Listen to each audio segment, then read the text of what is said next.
Students, बच्चों आज हम आपके लिए ऑब्जेक्टिव क्वेश्चन जो है लेसन नंबर 2 के लाए हैं। ऑब्जेक्टिव ही नहीं लाए हैं, हम कुछ और क्वेश्चंस भी आपके लिए हैं। वो जब ऑब्जेक्टिव क्वेश्चन ज़्यादा नहीं है, थोड़े से ही हैं क्वेश्चन, ठीक है। आइए इन्हें सॉल्व करते हैं आपके लिए। और दूसरी चीज़, इसके बाद हम आपको कुछ और क्वेश्चंस बताने वाले हैं ऑब्जेक्टिव के अलावा, तो वीडियो को आप लास्ट तक देखिएगा। आपका ये था कि मैम हमें क्वेश्चन आंसर्स कराइए और हमें, तो मैं आपको यहाँ से कुछ इंपॉर्टेंट क्वेश्चंस आज प्रोवाइड करा रही हूँ।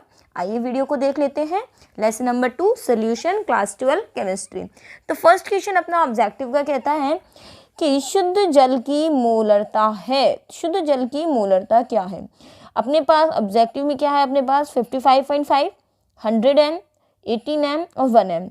आंसर आप कैसे निकालेंगे बच्चों? इसका आंसर आपका फर्स्ट आएगा बच्चों यहाँ से 55.5 m। कैसे आंसर वो देख लेते हैं। शुद्ध जल की मोलरता, मोलरता का फॉर्मूला क्या होता है? m बराबर WA इंटू 1000 अपॉन MA गुणा V, और मोलारिटी होती है 1 लीटर विलियन में घुले हुए मोलों की संख्या, ठीक है। विलियन कितना है? 1 लीटर। 1 लीटर का मतलब V का मतलब कितना हो गया? 1000 ml। तो 1000 कैंसिल हो गया। अब अपने को मोलारिटी निकालनी है। W मतलब ग्राम भार। अब कितना होता है 1 लीटर पानी का वेट कितना होता है? तो बच्चों पानी का घनत्व गिना जाता है 1 ग्राम प्रति ml। तो 1 ml का अगर 1 ग्राम है तो 1000 ml का कितना होगा? 1000 ग्राम होगा। तो हम वेट कितना लिख सकते हैं? 1000, और m मतलब पानी का अणुभार, वो कितना हुआ? 18। जब आप डिवाइड लगाएंगे बच्चों इसका, तो आंसर कितना आएगा? 55.5 लगा दीजिए। 18 पंच 90, इतना ही आने वाला है। अगला क्वेश्चन बच्चों देखिए, निम्नलिखित 0.1 m विलियनों में सबसे अधिक क्वथनांक किसका होगा? बच्चों यहाँ क्वेश्चन कराने के साथ साथ मैं आपको उसका डिटेल बताती जा रही हूँ कि आखिर वो आंसर क्यों होगा, क्योंकि ऑब्जेक्टिव सॉल्व जो करना होता है वो वास्तव में वही होता है कि हमें आंसर पता हो कि आंसर क्यों आया। ऑब्जेक्टिव आपको बुक में मिल जाएगा, उसका आंसर मिल जाएगा, लेकिन वो आंसर क्यों हुआ इसका सोल्यूशन आपको खुद करना होगा सब्जेक्टिव को पढ़कर। इसीलिए मेरा टारगेट ये था कि आपको सब्जेक्टिव पढ़ाया जाए ताकि आप ऑब्जेक्टिव खुद ही सॉल्व कर पाएं। तो 0.1 m सोल्यूशन है इन सब का जो मोलारिटी है, तो निम्न से बॉइलिंग पॉइंट किसका ज़्यादा होगा? तो ये कैसे सॉल्व होगा बच्चों? यहाँ से आपको निकालने होंगे इनमें अणुओं की संख्या। तो Na प्लस Cl माइनस, कितने आयन हुए बच्चों? 2। यूरिया में कितने होते हैं बच्चों? केवल 1। यूरिया का आयनन नहीं होता, यूरिया का सूत्र हम जानते हैं सभी, इतना होता है। MgCl2 में आप निकालेंगे तो 1 Mg 2 Cl कितने हुए? 3, और AlCl3 में कितना हुआ? 1 Al 3 Cl कितने हुए? 4। तो आंसर सबसे ज़्यादा क्वथनांक जिसके सबसे ज़्यादा आएंगे, आंसर है इसका AlCl3। अगर आपसे यहाँ बढ़ता है घटता क्रम लगा लें तो AlCl3 का सबसे ज़्यादा, उससे कम किसका होगा? MgCl2, उससे कम किसका? सॉरी ये मैंने गलत लगा दिया। सबसे ज़्यादा, उससे कम, इससे कम NaCl, उससे कम यूरिया। अगर क्रम लगवा लें तो ये आंसर होगा, ठीक है स्टूडेंट्स। अगला क्वेश्चन देखिए, निम्न में से किस गैस पर हेनरी का नियम लागू नहीं होगा? ये क्वेश्चन आपको सॉल्व करना होगा। तो कौन सी गैस पर हेनरी का नियम लागू नहीं होता है? तो मैं आंसर बता दूं इसका बच्चों, वो होगा HCl। क्यों होगा? क्योंकि हेनरी का नियम जो होता है वो ध्रुवीय गैस पर लागू नहीं होता है। ध्रुवीय गैस मतलब हो गया जिसमें एक प्लस और एक माइनस आ जाए। ऐसा क्यों हुआ? ध्रुवीय गैस पर लागू क्यों नहीं होता बच्चों? हेनरी का नियम जो होता है ना, वो सीधे सीधे कहता है कि ये हमारे पास क्या है? विलियन है। इस पर जैसे ही हमने यहाँ पे क्या रखी? गैस रखी। ये गैस के कण हैं, आप इसको दबाते जाएंगे और दबाते दबाते जाएंगे तो ये गैस के कण इसमें विलय होते जाएंगे, अर्थात विलयता पूरी दाब के समानुपाती होती है। तो गैस की विलयता दाब के समानुपाती होगी। अगर आप मान लीजिए ये गैस का जो कण है वो कैसा है? ध्रुवीय है। ये जो HCl है, ये गैस कैसी है? ध्रुवीय है। इसका मतलब जैसे ही आपने पानी में HCl गैस को डाला, पानी में जाके क्रिया कर लेगी, H प्लस और Cl माइनस बना देगी, और H प्लस और Cl माइनस बनाते ही ये पानी में क्या हो जाएगी? स्थायी हो जाएगी। मतलब ये पानी से बाहर नहीं निकलेगी। अगर आपने प्रेशर हटा दिया यहाँ से, अगर आपने प्रेशर क्या कर दिया बच्चों? यहाँ से हटा दिया, तो कण जो होंगे वो अभी भी पानी में विलयशील रहेंगे। अब इस विलय पर, ध्रुवीय गैस पर दाब का प्रभाव नहीं पड़ेगा। जबकि हेनरी का नियम क्या चीज कहता है? कि दाब का प्रभाव पड़ना चाहिए। तो O2, हाइड्रोजन, N2 ये सारी कैसी गैसें हैं?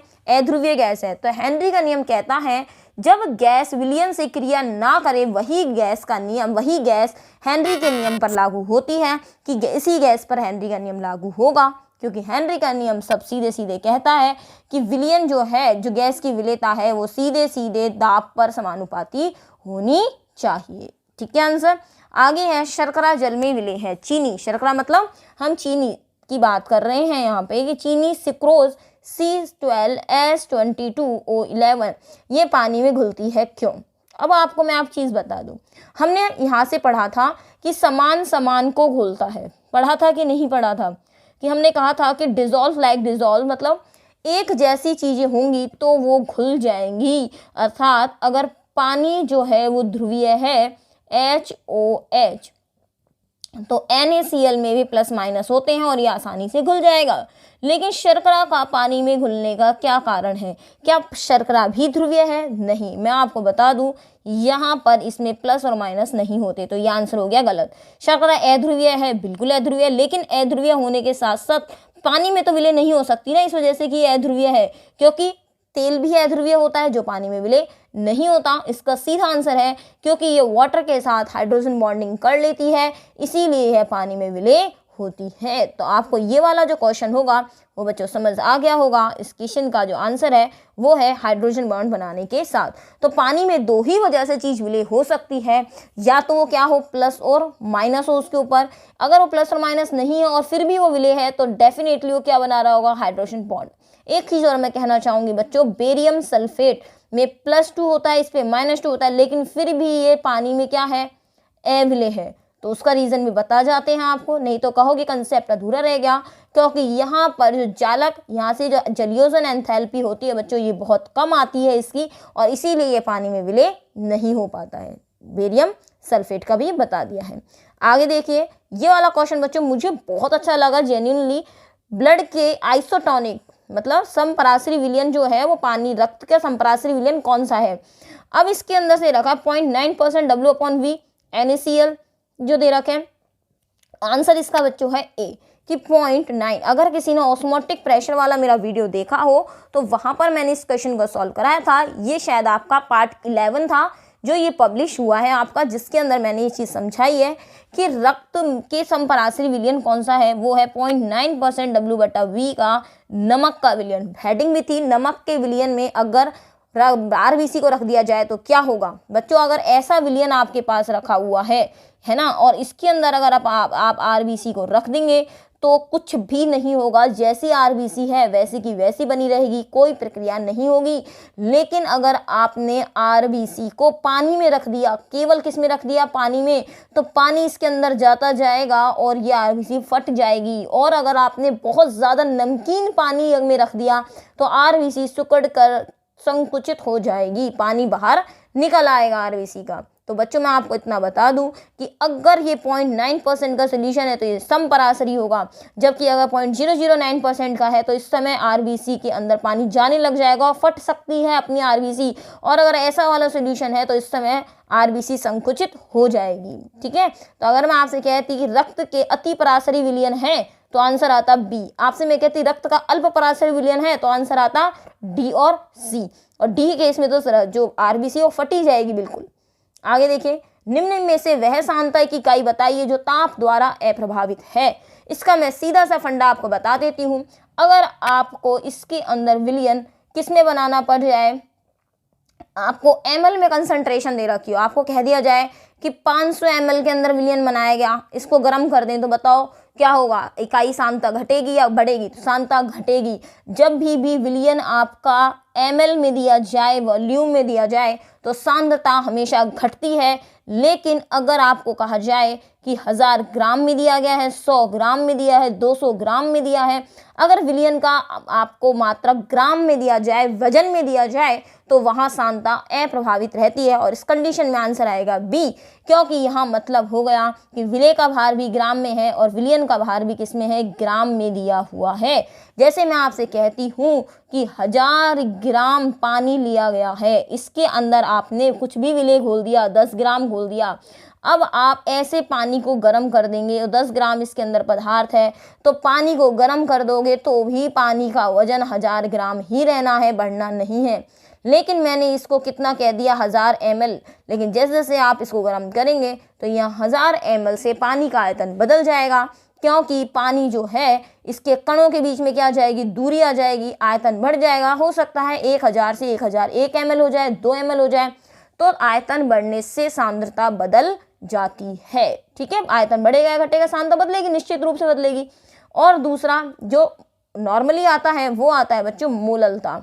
अगर आपसे मोललता दे दी जाती तो भी आयतन क्या होता है, यहाँ से अप्रभावित रहता है, यहाँ से सांद्रता, क्योंकि वहाँ उसका जो सूत्र होता है वो भी यही होता है WA × 1000 MA × WB। कहीं भी आयतन V इकाई इसके अंदर नहीं है, जबकि A, C और D में तीनों में क्या है, V इकाई आएगी। इसीलिए यहाँ पर ये ताप द्वारा प्रभावित होंगी, लेकिन जिसके अंदर V नहीं आता वो ताप द्वारा अप्रभावित रहती है।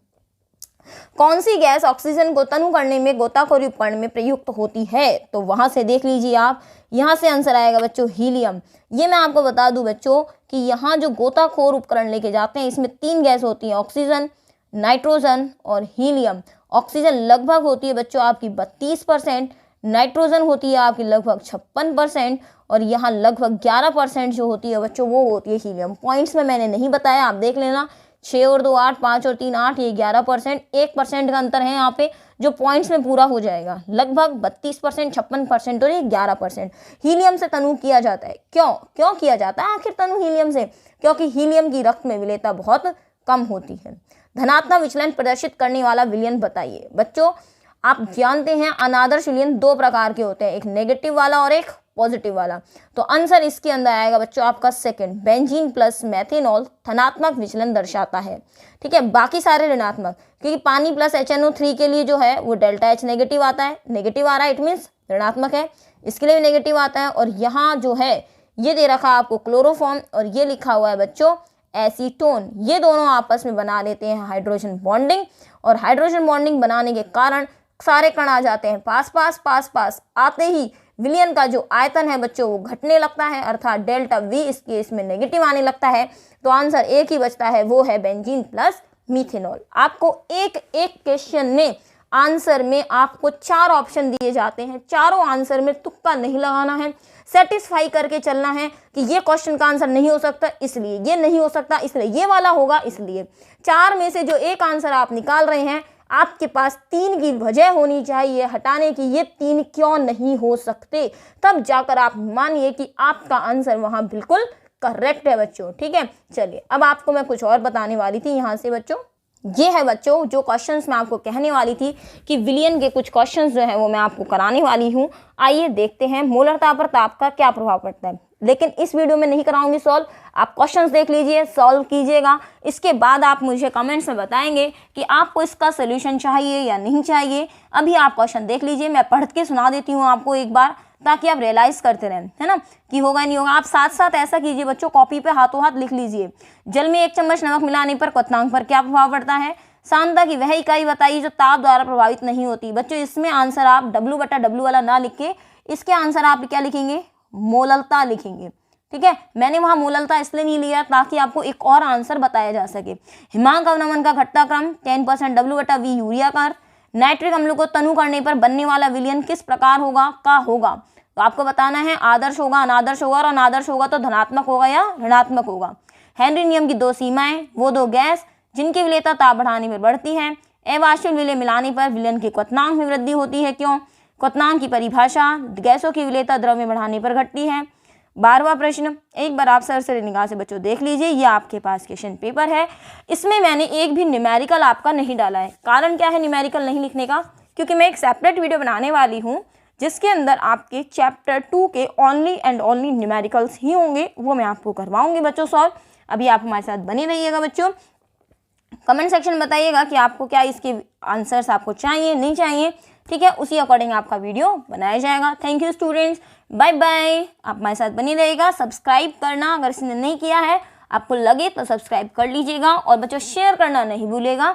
Okay students, bye bye.